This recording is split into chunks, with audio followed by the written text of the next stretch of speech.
నమస్తే నాగేశ్వర్ గారు.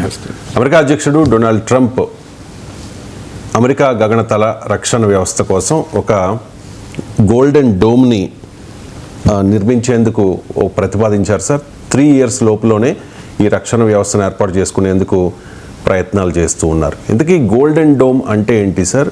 ఎందుకు ట్రంప్ ఈ రక్షణ వ్యవస్థను ఏర్పాటు చేయాలనుకున్నారు? ట్రంప్ ఎదుర్కోబోయే సవాళ్ళు ఏంటి అంటే ఏం చెప్తారు? అంటే ఇది ఇజ్రాయెల్కి ఆల్రెడీ ఐరన్ డోమ్ అని ఉంది. అంటే ఒక రకంగా చెప్పాలంటే ఇది దేశ గగనతల వైపు నుంచి వచ్చేటువంటి దాడుల నుంచి రక్షించేటువంటి వ్యవస్థ. ఒక రకంగా మనకు ఆ రోజు ఒక ఇన్విజిబుల్ అంబ్రెల్లా లాగా, అంటే ఎవరికి కనిపించని ఒక గొడుగు లాంటిది అనుకోండి. అంటే దేశం ఇప్పుడు మనము ఇటీవల భారత్ పాక్ల యుద్ధం చూసాం. మీకు ఆర్మీ ఎల్ఓసి క్రాస్ అయ్యి బార్డర్ క్రాస్ అయ్యి ఆర్మీ లోపలికి వెళ్ళడం ఏమి చూడలేము మనం. ఓన్లీ ఎల్ఓసి వద్ద ఘర్షణ మాత్రమే. నావీ వెళ్ళి దేశం మీద పడలే, ఓన్లీ కరాచీని గురిపెట్టి మాత్రమే ఉన్నారు. అంటే ఏదైనా అవసరం వస్తే జాయిన్ అయ్యటానికి. కానీ మొత్తం యుద్ధం చేసిందంటే ఎయిర్ ఫోర్సే. మీకు మన యుద్ధ విమానాలు, మన రాఫెల్ యుద్ధ విమానాలు, పాకిస్తాన్కు చెందిన F-16 యుద్ధ విమానాలు, J-10, JF-17, F-16 American made, J-10, JF-17 Chinese made యుద్ధ విమానాలు, మన ఎయిర్ డిఫెన్స్ వ్యవస్థ, వారి ఎయిర్ డిఫెన్స్ వ్యవస్థలే మాట విన్నాం మనం. సో ఈ ఇండో పాక్ వార్లో కూడా మీరు సమర్థవంతంగా పనిచేసింది ఎయిర్ డిఫెన్స్ అని విన్నాం. అమెరికా తయారు చేసిన F-16 యుద్ధ విమానాలతో, చైనా తయారు చేసిన J-10, JF-17 యుద్ధ విమానాలతో పాకిస్తాన్ మనపైన దాడి చేస్తే భారతదేశం సక్సెస్ఫుల్గా ఆ దాడిని తిప్పికొట్టగలిగింది. డ్రోన్లు, మిసైల్స్ని కూడా తిప్పికొట్టగలిగింది. ఎలా సాధించింది? దాన్ని ఎయిర్ డిఫెన్స్ సిస్టమ్ అంటారు. మన S-400 రష్యా నుంచి దిగుమతి చేసుకున్న ఎయిర్ డిఫెన్స్ వ్యవస్థ, అలాగే దేశీయ ఆకాశ్ ఎయిర్ డిఫెన్స్ వ్యవస్థ రక్షించింది. Captaincy is about making right decision whether on the field or off the field. इसलिए मैं कंट्री डिलाइट पर भरोसा करता हूँ. They deliver 100% pure buffalo milk to my doorstep by 7 AM. Don't just enjoy our matches. Enjoy village fresh buffalo milk too. Download the country delight app.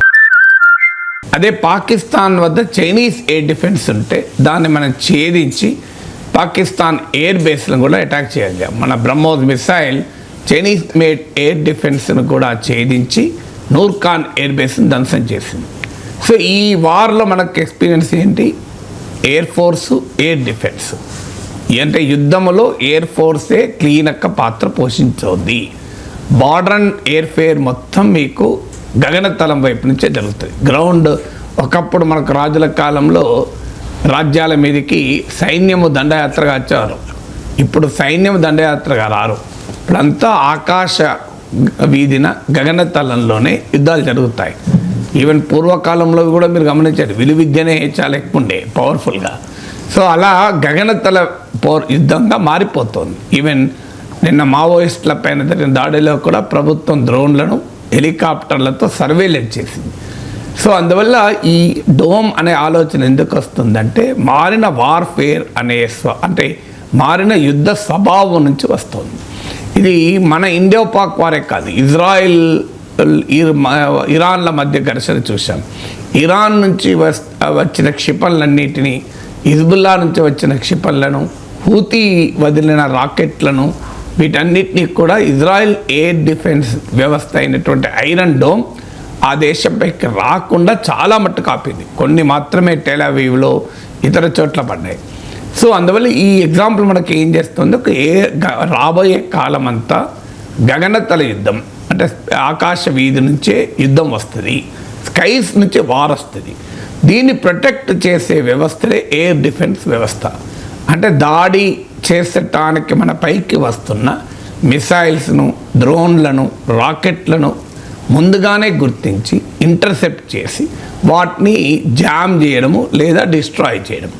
అంటే detect, decide and destroy అని 3 పదాలు ఉంటాయి. D3. Detect, వాటిని గుర్తించడం, ఎక్కడి నుంచి వస్తుంది, ఎంత వేగంగా వస్తుంది, ఏ ట్రాజెక్టరీలో వస్తుంది, ఎక్కడ టార్గెట్ అటాక్ చేయొచ్చు. తర్వాత డిసైడ్, వాటిని ఎప్పుడు ఏది ఫైర్ చేసి ఎప్పుడు ఎక్కడ దాన్ని అడ్డుకోవాలి, ఇంటర్సెప్ట్ చేయాలి, వాటిని ఎలా జామ్ చేయాలి, తర్వాత డిస్ట్రాయ్, వాటిని ధ్వంసం చేయడం. అంటే ఈ వ్యవస్థను మనకు డోమ్ వ్యవస్థ అంటారు. ఇజ్రాయెల్కి ఐరన్ డోమ్ ఉంది కనుక అమెరికా గోల్డెన్ డోమ్ అని పేరు పెట్టింది. ఈ గోల్డెన్ డోములో 3 పార్ట్స్ ఉంటాయి. మొదటిది స్పేస్ బేస్డ్ సర్వేలెన్స్ ఉంటుంది. అంటే అమెరికా వైపు వచ్చేటువంటి ప్రతి రాకెట్ను, ప్రతి యుద్ధ విమానాన్ని, ప్రతి మిసైల్ను, ప్రతి డ్రోన్ను సర్వేలెన్స్ చేస్తారు. అంటే ఏది అమెరికా వైపు వస్తుంది. దీనికి ప్రపంచవ్యాప్తంగా ఉపగ్రహ వ్యవస్థ పెడతారు. అంటే వరల్డ్ గ్లోబల్ శాటిలైట్స్ భూమి ఇప్పుడు ఎలాగైతే మీకు ఒక ఉదాహరణ స్టార్లింక్ ఎట్లా పనిచేస్తుంది, మన స్పేస్ ఎక్స్ వాళ్ళది, ఇలాన్ మస్క్ది స్టార్లింక్, మీరు రిమోట్ ఏరియాస్లో కూడా ఇంటర్నెట్ సేవలు వస్తాయి. అసలు కంప్లీట్గా కేబుల్స్ లేని, ఏది లేని యుద్ధం వాతావరణంలో కూడా ఇంటర్నెట్ వస్తుంది, డిజర్ట్లో కూడా ఇంటర్నెట్ వస్తుంది. కారణం ఏంటంటే వాళ్ళు ఉపగ్రహాల ద్వారా ఆ సేవలు అందిస్తారు. అంటే స్పేస్ ఎక్స్ కంపెనీ ప్రపంచవ్యాప్తంగా శాటిలైట్స్ పెట్టి ఆ శాటిలైట్ ద్వారా భూమిపైన ఏ మూలలకైనా ఇంటర్నెట్ సేవలు అందిస్తున్నారు. అలాగే ఈ గోల్డెన్ డోమ్ ప్రాజెక్ట్లో భాగంగా మొదటి అంశం ఏంటంటే, మొదటి అంగం, ద ఫస్ట్ పిల్లర్ ఏంటి అంటే భూమి యావత్తును కవర్ చేసే రీతిలో గగనతలంలో ఉపగ్రహాలు పెడతారు. దాంతో ప్రపంచము భూమిపైన ఎక్కడి నుంచి ఏ చిన్న రాకెట్, మిసైల్, మీకు డ్రోన్ ఏది వచ్చినా దాన్ని గుర్తిస్తుంది.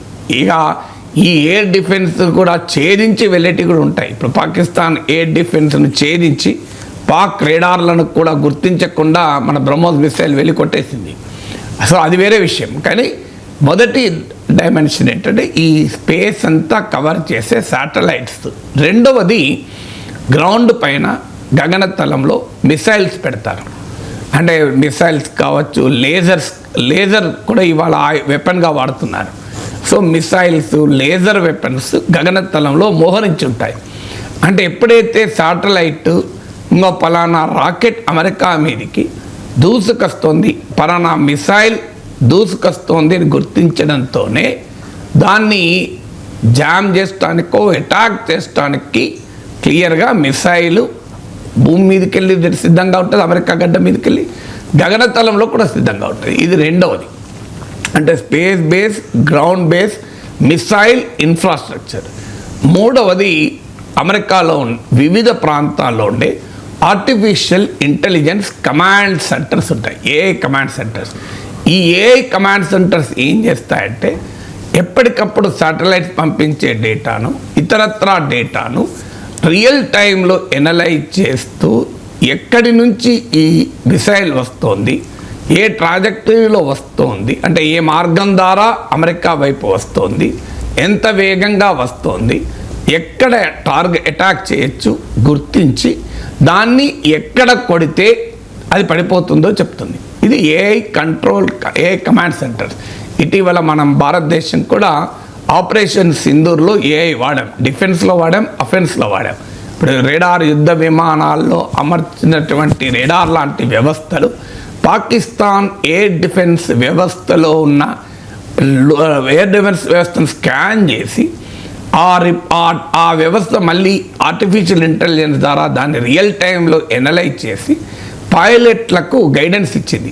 ఎక్కడ కొడితే పాకిస్తాన్ ఎయిర్ డిఫెన్స్ వీక్ ఉంది, ఏ పాయింట్లో కొట్టాలి అని పైలట్లకు గైడెన్స్ ఇచ్చింది. ఇది అఫెన్స్లో. డిఫెన్స్లో కూడా ఏంటంటే భారతదేశంలో ఉన్న ఎయిర్ డిఫెన్స్ వ్యవస్థలో వాడిన ఈ ఆర్టిఫిషియల్ ఇంటెలిజెన్స్ పాకిస్తాన్ నుంచి వచ్చేటువంటి మిసైల్స్, డ్రోన్లు ఏ మార్గంలో ఎంత వేగంగా వస్తున్నాయి, ఎక్కడ వచ్చి తాకవచ్చు గుర్తించి వాటిని ఎక్కడ అటాక్ చేస్తే, ఏ మార్గంలో వెళ్ళి అటాక్ చేస్తే డిస్ట్రాయ్ చేయొచ్చు అని ఆర్టిఫిషియల్ ఇంటెలిజెన్స్ ఆల్గరిథమ్స్ రియల్ టైంలో మన ఎయిర్ ఫోర్స్కు, మన ఆర్మ్ ఫోర్సెస్కు గైడెన్స్ ఇచ్చింది. సో మనం ఇది చేసాం. ఇదే ఇంతకన్నా చాలా అడ్వాన్స్ కంట్రీ కదా అమెరికా.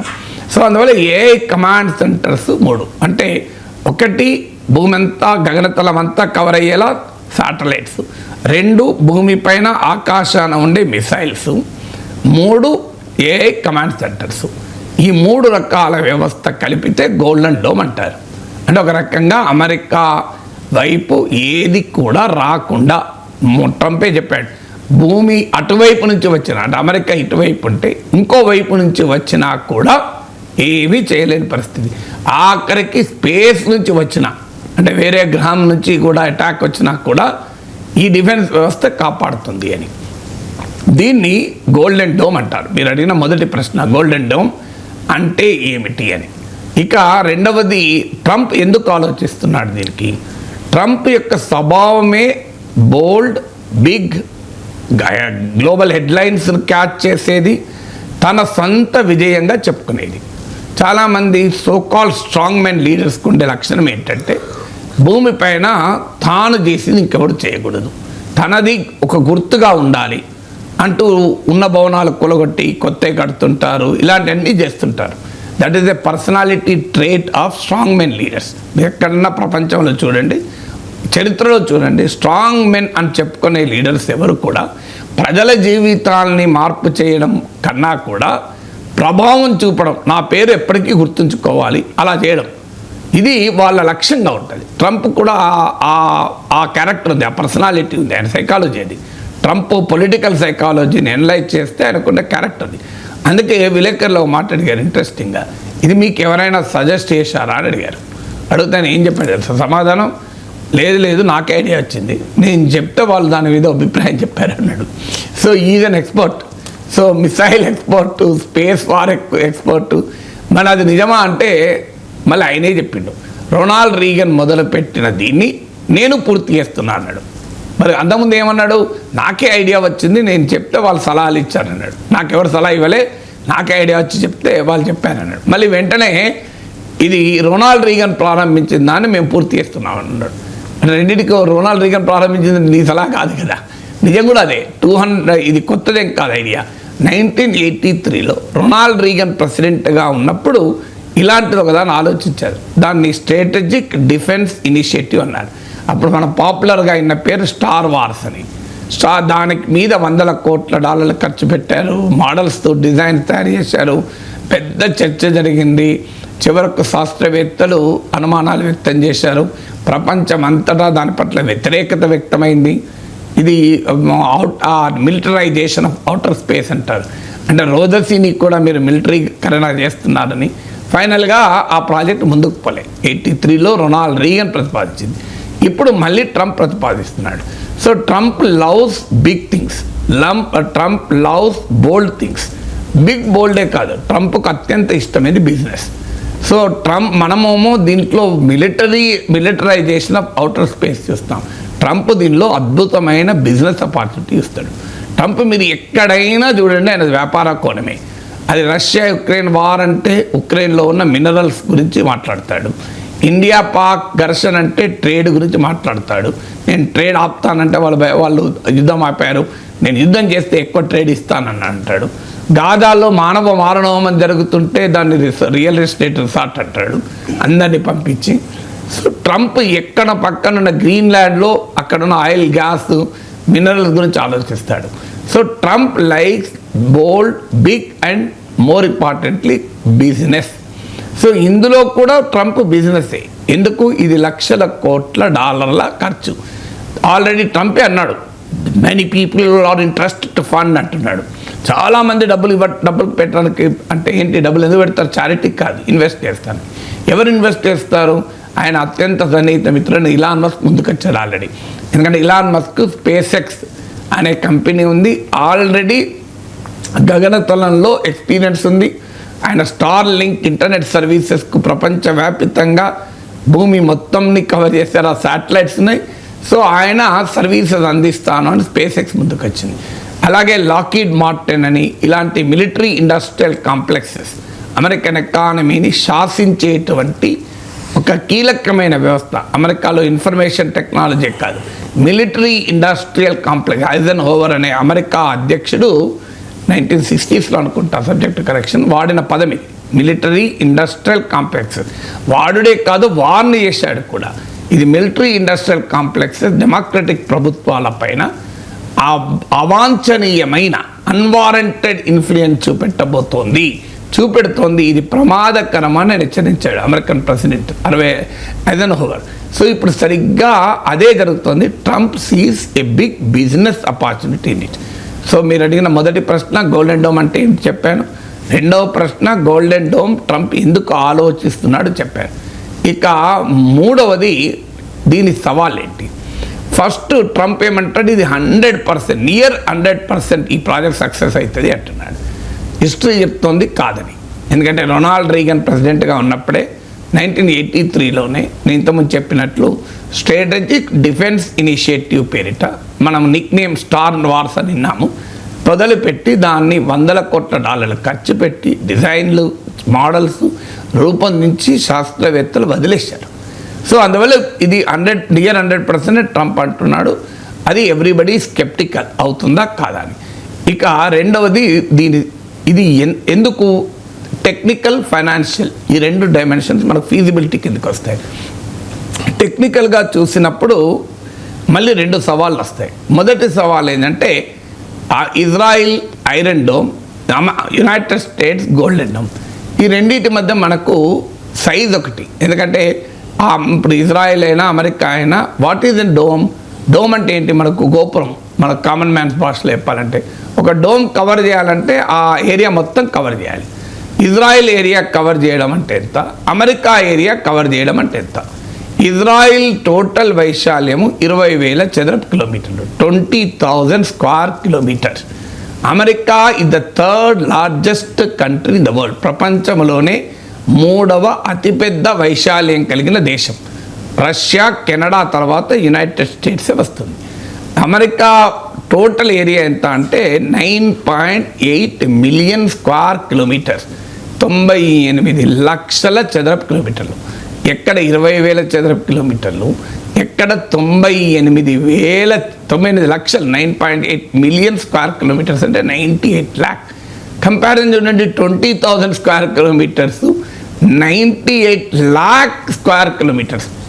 ఎన్ని రేట్లు ఎక్కువ తెలుసా? సింపుల్ ఫాస్ట్గా అరిథమెటిక్ క్యాలిక్యులేషన్ చేస్తే బహుశా 490 టైమ్స్ వస్తుంది. అంటే ఇజ్రాయిల్తో పోలిస్తే United states geographical area 490 times పెద్దది, 490 రెట్లు. మరి ఎంత టెక్నికల్ ఫీజిబిలిటీ వస్తుంది మీకు, ఎంత ఫైనాన్షియల్ ఇంప్లికేషన్స్ వస్తుంది.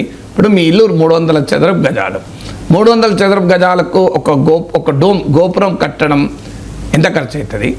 మీరు 3 లక్షల చదరపు కిలోమీటర్లు, 30,000 చదరపు కిలోమీటర్లు ఒక ల్యాండ్ ఉంటుంది, లేదా ఒక 50 ఎకరాలు.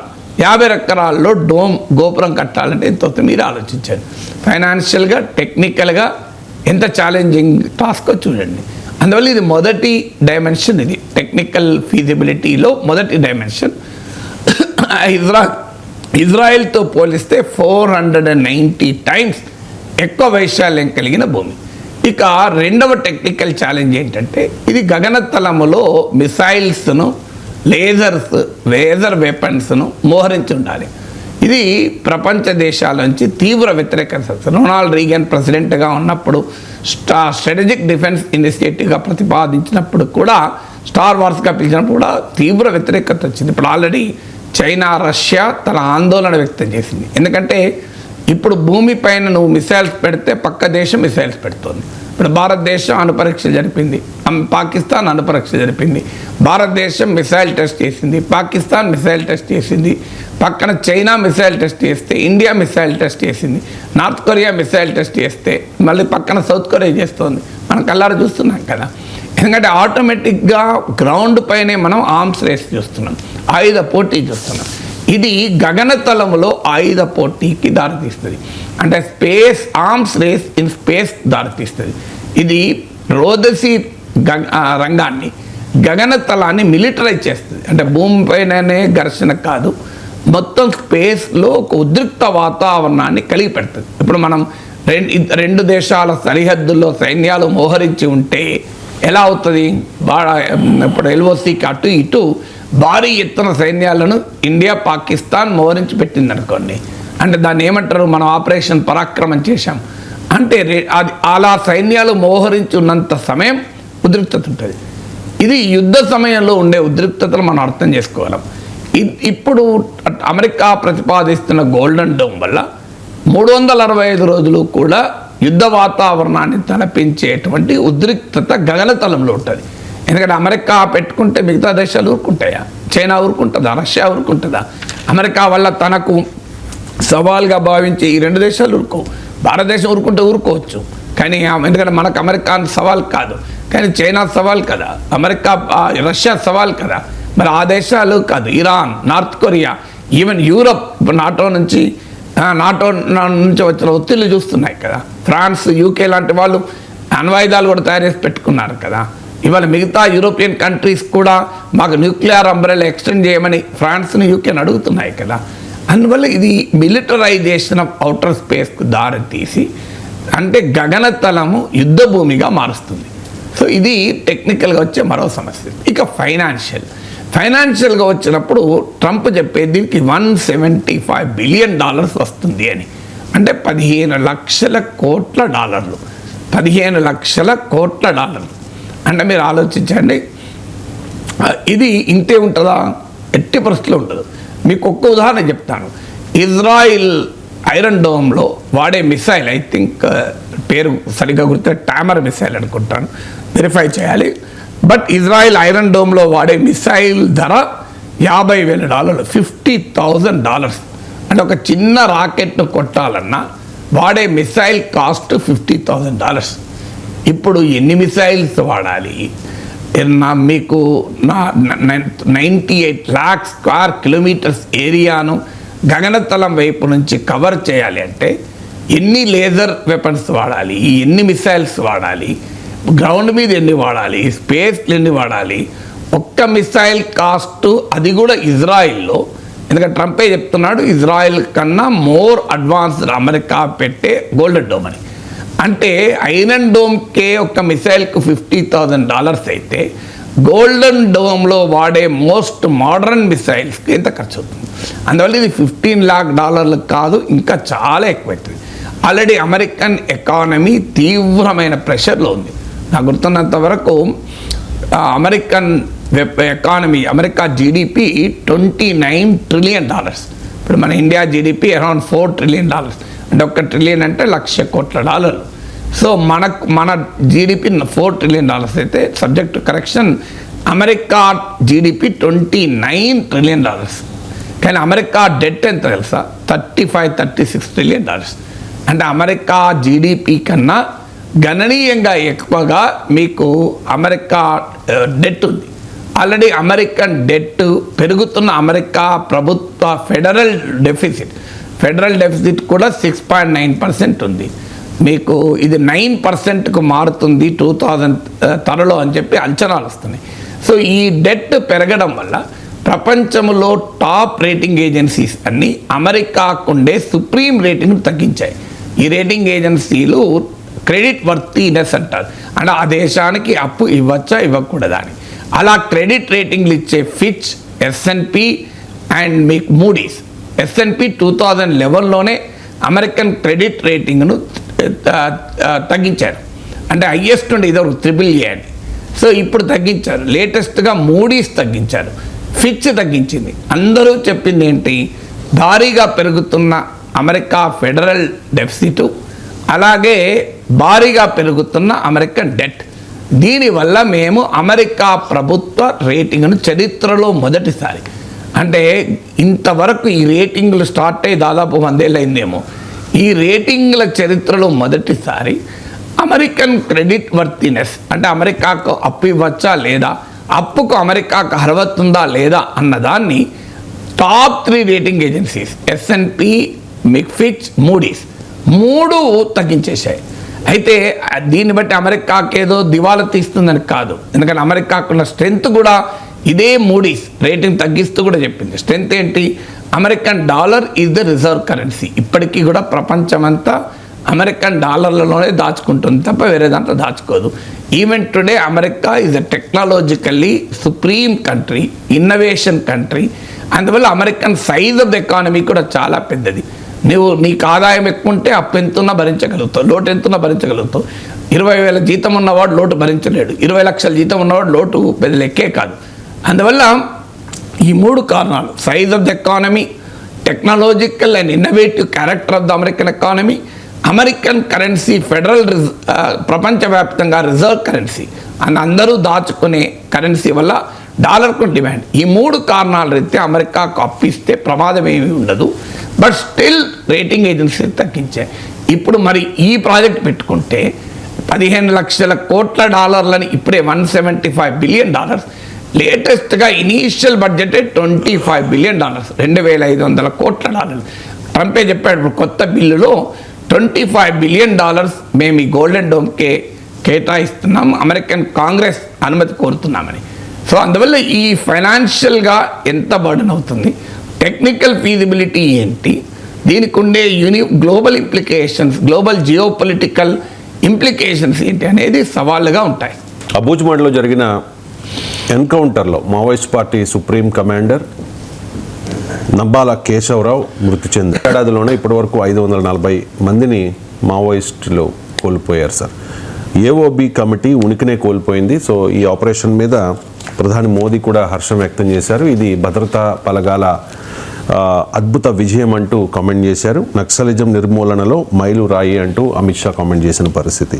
ఇక్కడ ఇంత పెద్ద విజయాన్ని భద్రతా బలగాలు ఏ విధంగా సాధించగలిగాయి అనేది ఒక ప్రశ్న అయితే, తమ అధినేతను మావోయిస్టులు ఎందుకు కాపాడలేకపోయారు అనేది మరో అంశం సార్. ఏం చెప్తారు? నిజంగానే పెద్ద విజయం భద్రతా బలగాలు. ఎందుకంటే కమ్యూనిస్ట్ పార్టీస్గా ఉండే వాటిలో హైయెస్ట్ పోస్టే జనరల్ సెక్రటరీ. అంటే నంబాల కేశవరావు భారతదేశంలో మావోయిస్ట్ పార్టీకి అధినేత, ఇది chief of Maoist party.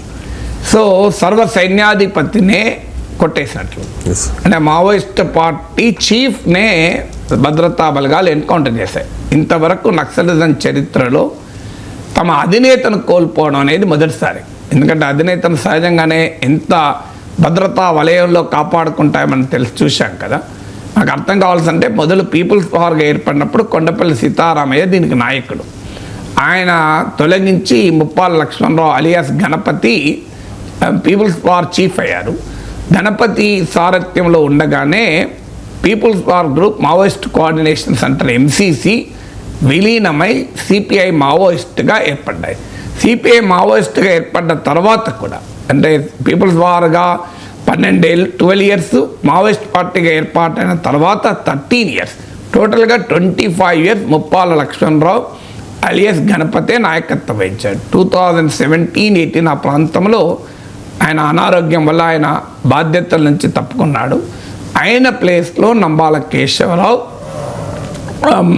Alias Basavaraju, ఆయన మారు పేరు బసవరాజు, ఆయన ఎలక్ట్ అయ్యాడు. సో అందువల్ల డెఫినెట్గా ఇది పెద్ద దెబ్బ, దాంట్లో అనుమానమే లేదు. So is both A political ideological brain and A military expert. రెండు ఉండడం చాలా ఆశ్చర్యం, చాలా కష్టం. ఎందుకంటే ఇప్పుడు హిడ్మా అని ఉన్నాడు, ఆయన is a military expert. Captaincy is about making right decision whether on the field और ऑफ द फील्ड. इसलिए मैं कंट्री डिलाइट पर भरोसा करता हूँ. They deliver 100% pure buffalo milk to my doorstep by 7 AM. Don't just enjoy our matches, enjoy village fresh buffalo milk too. Download the Country Delight app. ఎందుకంటే Nambala Keshava Rao is a academically accomplished. ఆ రోజుల్లో 80s MTech చేశాడు, అది కూడా regional engineering college Warangal నుంచి, మామూలు విషయం కాదు. ఆ రోజుల్లో వరంగల్ RECల సీట్ అంటే భారతదేశంలో ఉన్న బెస్ట్ బ్రిలియంట్ స్టూడెంట్లకు వచ్చేది. IIT తర్వాత REC వరంగల్లే ఉండేది. మీకు REC Tiruchirappalli, REC Roorkee, REC Warangal ఉండేది. దాన్ని ఇప్పుడు నేషనల్ ఇన్స్టిట్యూట్ ఆఫ్ టెక్నాలజీ అంటున్నాం. అంటే ఆ రోజుల్లో సీట్ తెచ్చుకున్నాడు అంటే మామూలు విషయం కాదు. అది కూడా టెక్కలిలో ఒక జూనియర్ కాలేజీలో చదువుతూ REC వరంగల్లో సీట్ తెచ్చుకున్నాడంటే. సో అందువల్ల is both A political ideological brain and A military expert. So అందువల్ల పెద్ద దెబ్బ అనే దాంట్లో డిస్ప్యూట్ లేదు. ఆల్ ఇండియా జనరల్ సెక్రటరీని కోల్పోవడం అనేది మామూలు విషయం కాదు. సో అయితే మరి ఎలా సాధించగలిగింది?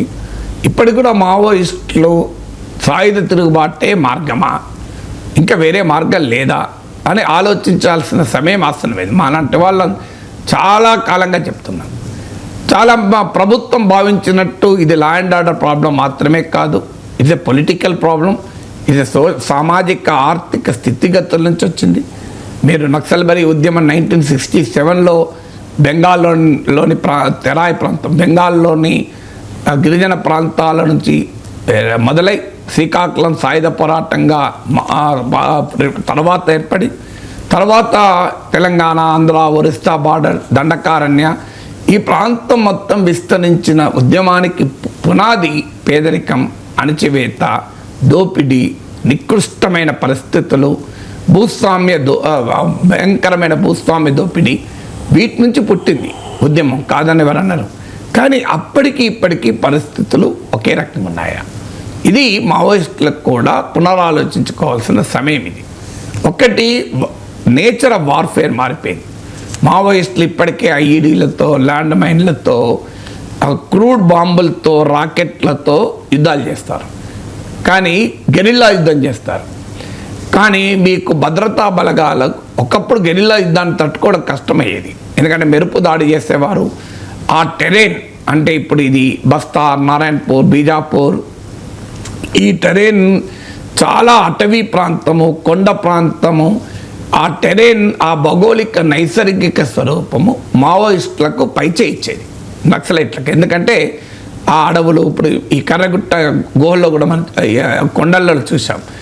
మీకు మావోయిస్ట్ అగ్రనేతలు ఇడ్మా కూడా ఉన్నారు అని చెప్పి ఆపరేషన్ బ్లాక్ ఫారెస్ట్ చేపట్టింది, కానీ ఇడ్మా దొరకలే కదా. 30-40 మందిని ఎన్కౌంటర్లు లేపేయగలిగారు, కానీ మావోయిస్ట్ పార్టీ అగ్రనేతలు ఎవరు కర్రగుట్టలు దొరకలేదు. కారణం ఏంటంటే అక్కడున్న జాగ్రఫీ అలాంటిది, వాళ్ళకు తెలిసినంతగా భద్రతా బలగాలకు కూడా తెలియదు. కానీ పరిస్థితులు మారిపోయాయి. ఒకప్పట్లాగా భూమి వైపు నుంచే భద్రతా బలగాలు రావడం లేదు. ఇప్పుడు ఈ దీంట్లో ఆపరేషన్ కగారులో భాగంగా నంబాల కేశవరావును అంతం చేయడంలో కూడా డ్రోన్ బేస్, హెలికాప్టర్ బేస్ సర్వేలెన్స్ను ఉపయోగించింది ప్రభుత్వం. అంటే డ్రోన్ల ద్వారా, హెలికాప్టర్ల ద్వారా మీరు ఇంచును జల్లెడ పట్టచ్చు. ఇదివరకు ఉన్నదానికి వార్ఫేర్కి వచ్చిన తేడా ఇది. ఒకప్పుడు గ్రౌండ్ వైపు నుంచే, భూమిపై నుంచే వచ్చే బలగాలు, మీరు అడుగడుగునా వీళ్ళు ల్యాండ్ మైన్స్ పెట్టేవారు. ఆ ల్యాండ్ మైన్స్కు జవాన్లు చచ్చిపోయేవారు.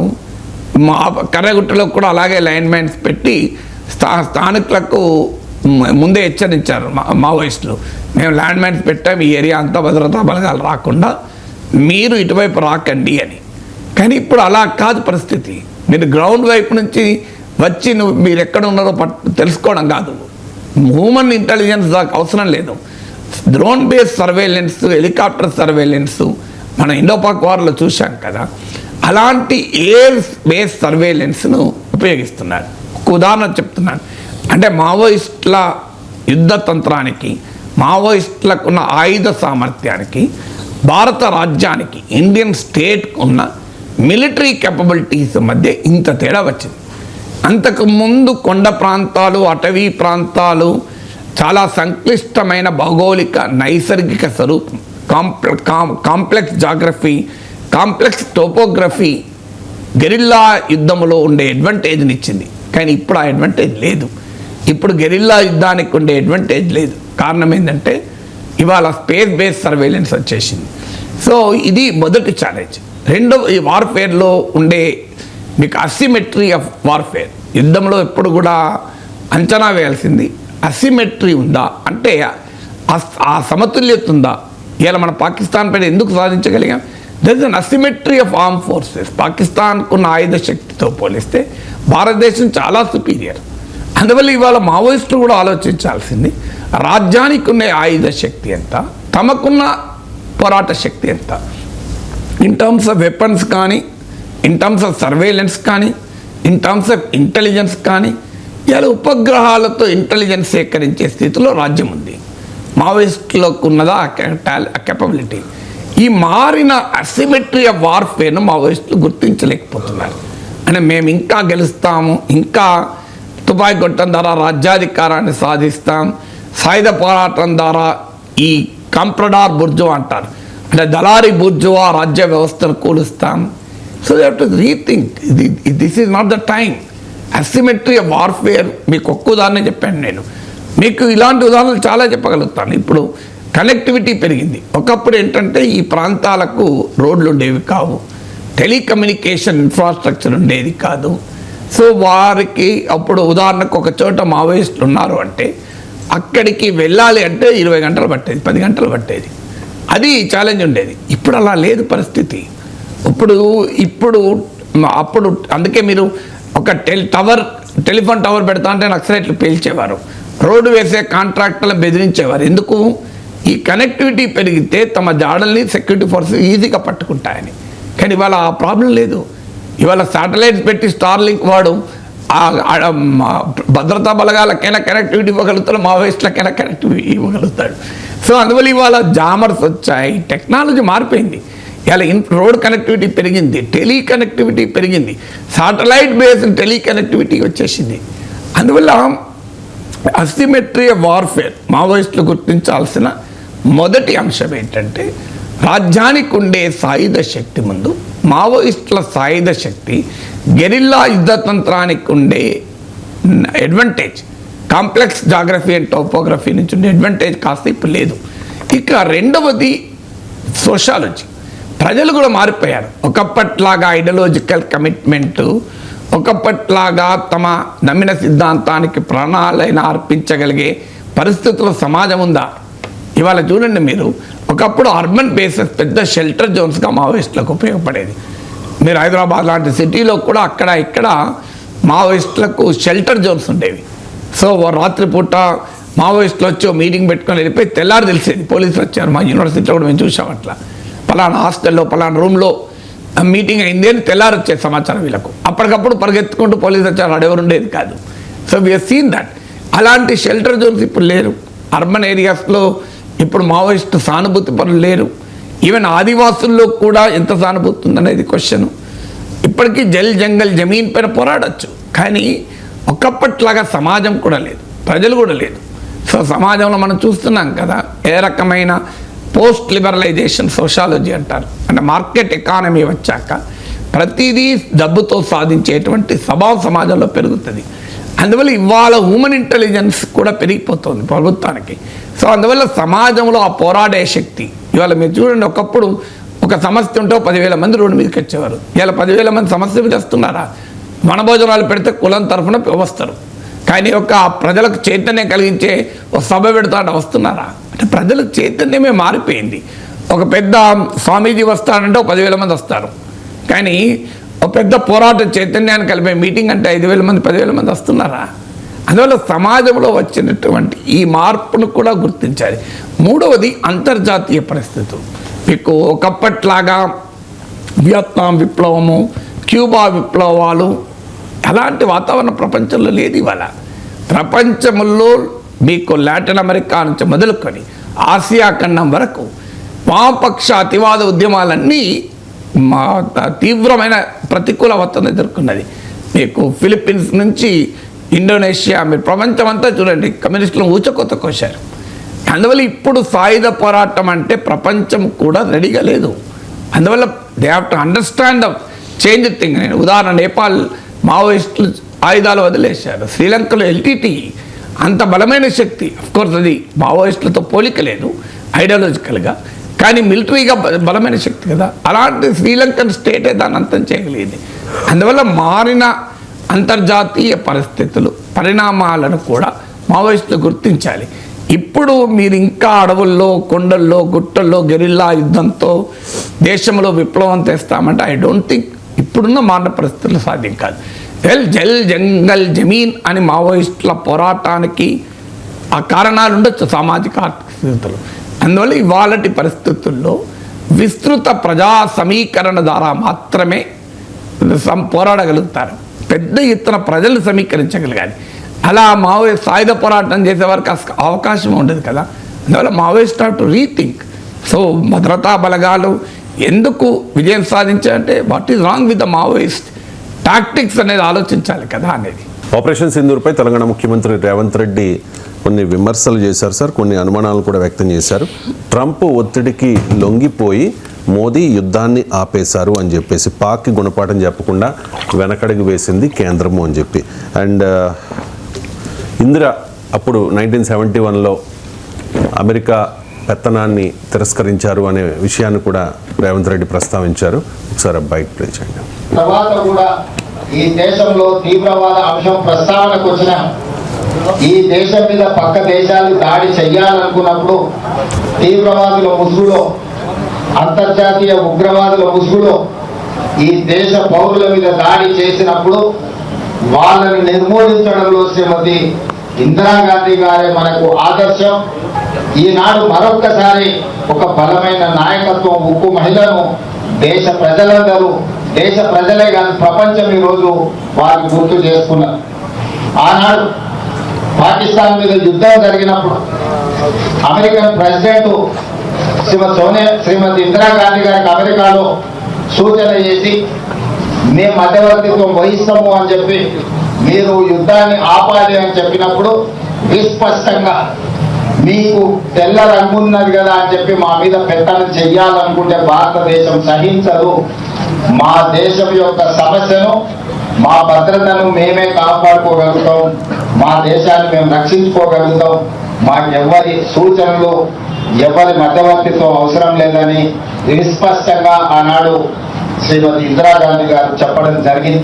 కానీ పహల్గాంలో జరిగిన సంఘటనలు మీరు చూసి మేమందరం అండగా నిలబడ్డాం. కేంద్ర ప్రభుత్వానికి, ప్రధానమంత్రి గారికి సంపూర్ణంగా మా నాయకుడు మల్లికార్జున ఖర్గే గారు, మా లోక్సభలో ప్రధాన ప్రతిపక్ష నాయకుడు రాహుల్ గాంధీ గారు, సోనియా గాంధీ గారు, భారతదేశం మొత్తం కాంగ్రెస్ పార్టీ శ్రేణులు కేంద్ర ప్రభుత్వానికి అండగా నిలబడి మన వీర జవానులను, పాకిస్తాన్ మన మీద కాలు దువ్వుతే శాశ్వత గుణపాఠం చెప్పమని అండగా నిలబడ్డారు.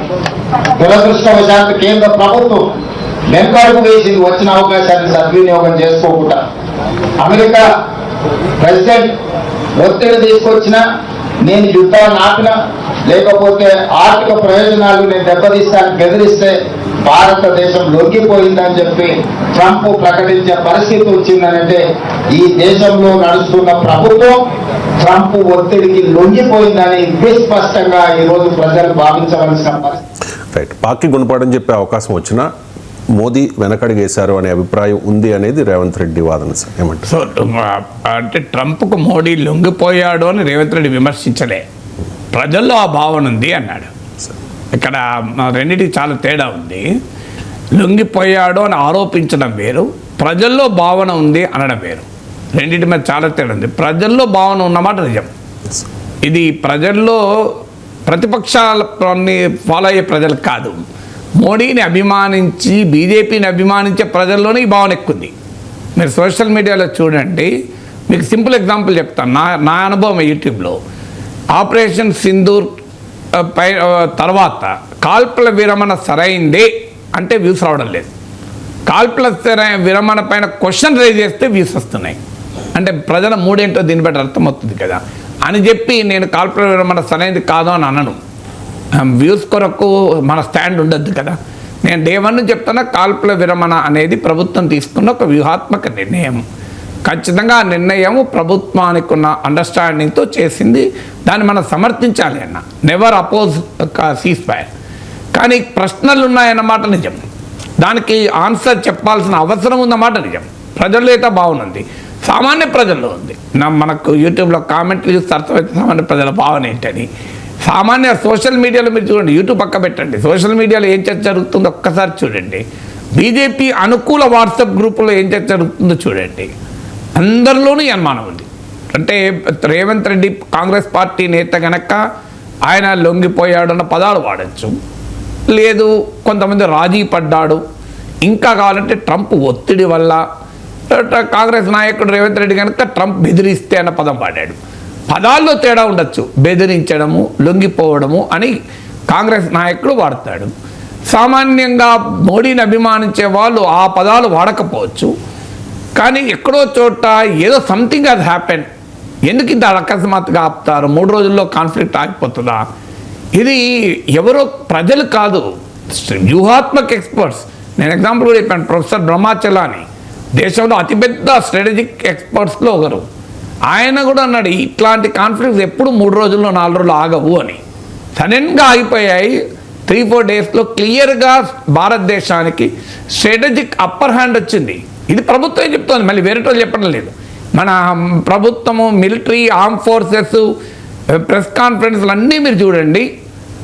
రాజ్నాథ్ సింగ్, మోడీ, అమిత్ షాల మాటలు చూడండి. అందరూ ఏం చెప్తున్నారు, మనకు బ్రహ్మాండమైన అప్పర్ హ్యాండ్ వచ్చింది, పాకిస్తాన్ కోలుకోలేనంత దెబ్బతీశాం, 9 టెర్రరిస్ట్ బేసెస్ను ధ్వంసం చేశాం, సర్గోదా, నూర్ఖాన్ ఎయిర్ బేస్ను ధ్వంసం చేశాం, వాడి న్యూక్లియర్ ఇన్స్టలేషన్స్ను కూడా టార్గెట్ చేయగలమని చూపెట్టాం, Rawalpindi Pakistan military headquarters వద్ద ఉన్న నూర్ఖాన్ బేస్ను ధ్వంసం చేశాం, అసీం మునీర్ దిగే ఎయిర్ బేస్ను ధ్వంసం చేశాం, మసూద్ అజర్ ఫ్యామిలీని వైపౌట్ చేశాం. ఇంత పెద్ద ఎత్తున చెప్పినప్పుడు వెంటనే క్వశ్చన్ అయితే మరి అన్నయ్యకి ఎందుకు ఆపింది సార్ అని వస్తా లేదా? ఇంత బ్రహ్మాండమైన అవకాశం వచ్చినప్పుడు ఈవెన్ ఇప్పుడు కొంతమంది సెక్యూరిటీ ఎక్స్పర్ట్స్ అయితే అసలు పిఓకేలో కొన్ని ప్రాంతాలు భారతదేశం ఆక్రమించుకునే అవకాశం కూడా ఉండే. ఈ సమయంలో ఆక్రమించుకున్న పాకిస్తాన్ ఏమీ చేయలేకపోయేది, ఒక రకంగా భయపడేది, నెక్స్ట్ టైం మళ్ళీ టెర్రరిస్ట్ దాడి చేస్తే మా టెరిటరీ పోతుంది అని. ఎయిర్ బేస్లు ధ్వంసమైతే మళ్ళీ నిర్మించుకోవచ్చు, మీకు రన్వేలు ధ్వంసమైతే మళ్ళీ నిర్మించుకోవచ్చు, టెర్రరిస్ట్ ఇన్ఫ్రాస్ట్రక్చర్ ధ్వంసమైతే మళ్ళీ నిర్మించుకోవచ్చు. కానీ టెరిటరీ భూభాగం కోల్పోతే మళ్ళీ అంత ఈజీగా రాదు కదా. ఇప్పుడు ఉక్రెయిన్ భూభాగం రష్యా కోల్పోయింది, రష్యా 20% ల్యాండ్ ఆక్రమించుకున్నది.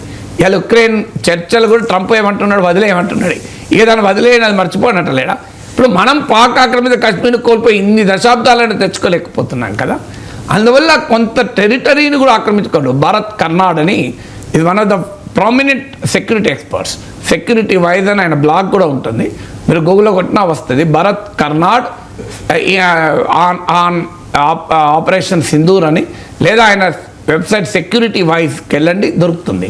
సో ఆయన రాసిన వ్యాసాలు చదవండి. నేనేమి స్ట్రాటజిక్ ఎక్స్పర్ట్ కాదు, సో నేను ఖచ్చితంగా నిర్ధారణ చేసి ఇదే అని చెప్పలేను. But I'm just quoting professor Brahma Chellaney, Bharat Karnad, ఇలా చాలామంది సెక్యూరిటీ ఎక్స్పర్ట్స్ ఉన్నారు. వాళ్ళలో ఉండే అనుమానం అంటే రేవంత్ రెడ్డికి వచ్చిన అనుమానమే కాదు ఇది. రేవంత్ రెడ్డి భాష, ఆయన కాంగ్రెస్ రాజకీయ నాయకుడు కనుక సహజంగానే ఆయన అలాగే మాట్లాడతాడు, ఎందుకంటే బీజేపీ వాళ్ళు కాంగ్రెస్ మీద మాట్లాడతలేరా. అందువల్ల బెదిరించాడు ట్రంప్,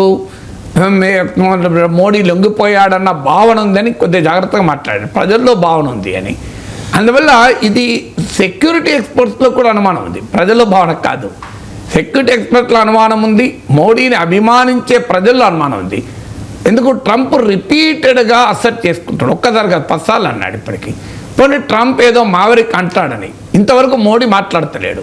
ఇంతవరకు ట్రంప్ అన్న దానికి మోడీ ఇది నిజం కాదని చెప్పలేదు.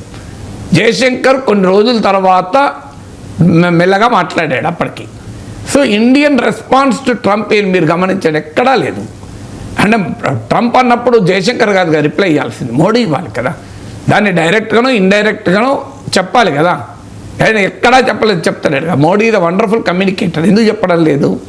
సో దీనికి కారణం ఏంటి? ఏదో ప్రభుత్వం స్టేట్మెంట్ ఇవ్వడము, జయశంకర్ మాట్లాడే కాదు కదా. Prime minister Modi should tell Trump కదా. ట్రంప్కి అర్థమయ్యే లాంగ్వేజ్ కూడా అదే. జయశంకర్ చెప్తే ట్రంప్ వింటాడా? మోడీ చెప్తే ఇండు కష్టం. సో అందువల్ల మోడీ సైలెన్స్, కాన్స్పిక్వస్ సైలెన్స్ అంటారు, స్పష్టంగా కనబడుతుంది మౌనం మరి. అందువల్ల ఆ అనుమానం నిజమేనన్న బలం చేకూరుతోంది. ఎందుకంటే ట్రంప్ ఒత్తిడితోనే ఆగిందా అని.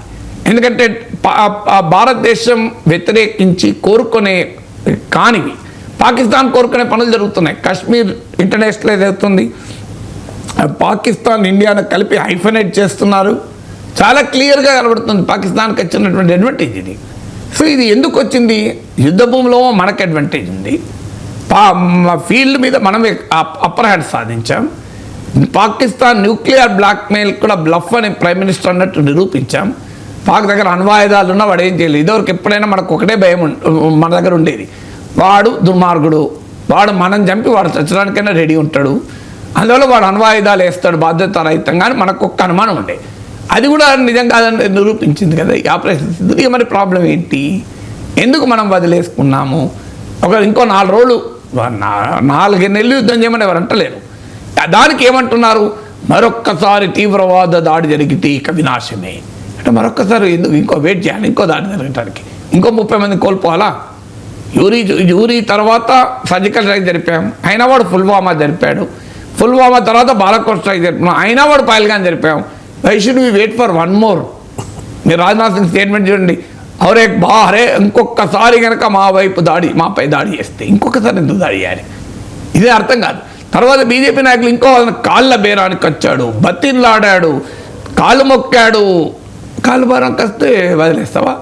యుద్ధం ఎవడన్నా దండం పెడితే వదిలేస్తారా? నాకు నిజంగా అర్థం కాదు. బీజేపీ నాయకులు పదే పదే చెప్తున్నది చూడండి. కాళ్ళ బేరానికి వచ్చాడు, బతిన్లాడాడు, దండం పెట్టాడు, ఫోన్ చేశాడు. ముందు ఫోన్ చేస్తే యుద్ధం ఆపుతారు ఎవడన్నా? వాడే ఫోన్ చేశాడు. అందుకే అరే వాడు ఫోన్ చేస్తే యుద్ధం ఆపుతారా అని నాకు అర్థం కాని విషయం. వాడు ఫోన్ చేస్తే వాడు కాలు మొక్కితే యుద్ధం ఆపుతారా? యుద్ధం ఆపడానికి మన ప్రయోజనాలు చూసుకోవాలి తప్ప వాడు కాలు మొక్కడం ఏంటి? వాడు పహల్గాంలో దాడి చేస్తాడు, తర్వాత కాలు మొక్కుతాడు. వాడు అవకాశం ఉంటే జుట్టు పడతాడు, లేకపోతే కాలు మొక్కుతాడు. కాలు మొక్కితే చేయాల్సింది ఏంటి? పాకిస్తాన్ కాలు తీసుకొని మొక్కం మీద కొట్టాలి పాకిస్తాన్. కానీ కాలు మొక్కితే అని శరణాగత రక్షణనా? అసలు నాకు అర్థం కాదు. వాడే ముందు ఫోన్ చేశాడు. ఎవడు ముందు ఫోన్ చేస్తే ఏంటండి? పనికి మాలే విధవా? వాడే ముందు ఫోన్ చేశాడు. సార్ నేను మీ మీద బాంబేస్తా సార్ అంటే పాప వాడే ముందు ఫోన్ చేశాడు. ఏని అంటవా?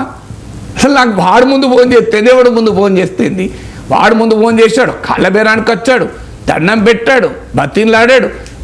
వాడు ఓటమి ఒప్పుకున్నాడు. వాడు ఎక్కడ ఒప్పుకున్నాడు? సెలబ్రేషన్లు చేసుకుంటాడు. సో అందువల్ల ఈ అనుమానం ప్రజల్లో ఉన్నమాట నిజం. ఈ అనుమానము నాది అని నేను చెప్పడం లేదు. నేను మీకు చెప్పాను, రేవంత్ రెడ్డి వ్యాఖ్యలు చెప్పాను, స్ట్రాటజిక్ ఎక్స్పర్ట్స్ ఉదాహరణలు చెప్పాను, ప్రజల్లో ఉన్న భావన చెప్పాను. అది కూడా మోడీని అభిమానించి బీజేపీని అభిమానించాను. ఈ భావనకు మాత్రం ఆన్సర్ చేయాలి. Unfortunately no answer. ఎక్కడా పార్లమెంట్ సమావేశాలు పెట్టి ఆన్సర్ చెప్పడం రెడీగా లేరు. ఈ ఒక్క పాయింట్ తప్ప మిగతా అంతా అడ్రస్ చేస్తున్నారు. ట్రంప్ ఒత్తిడి ఉందా లేదా? లేకపోతే లేదని ఎలా చెప్పగలరు? మోడీ ఎందుకు చెప్పడం లేదు, మాట్లాడడం లేదు? ఆన్సర్ ఏంటి? సో దీనికి అమెరికా ఒత్తిడి, అమెరికా ప్రమేయమా, ఒత్తిడా, బెదిరింపా, హెచ్చరికనా, ఏదైనా కానీ what ever you may call it, ఆ వర్డ్ యూజేజ్ ఆఫ్ సెమాంటిక్స్ అంటారు, భాష ఏది వాడాలి, అది ఏదైనా వాడండి. There is something. ఇంత సడన్గా ఆపడం, అది కూడా ఎనీ మూమెంట్ ఇంకా పాకిస్తాన్ సర్వనాశనం చేస్తాం, ఇక అఖండ భారతే లక్ష్యం అంటే సమయంలో సడన్గా ఎందుకు ఆపారు? సో అందువల్ల దేర్ ఈజ్ సంథింగ్ అనే భావనతో ప్రజల్లో ఉంది. అదే ముఖ్యమంత్రి వ్యక్తం చేశాడు. Right sir, thank you so much sir.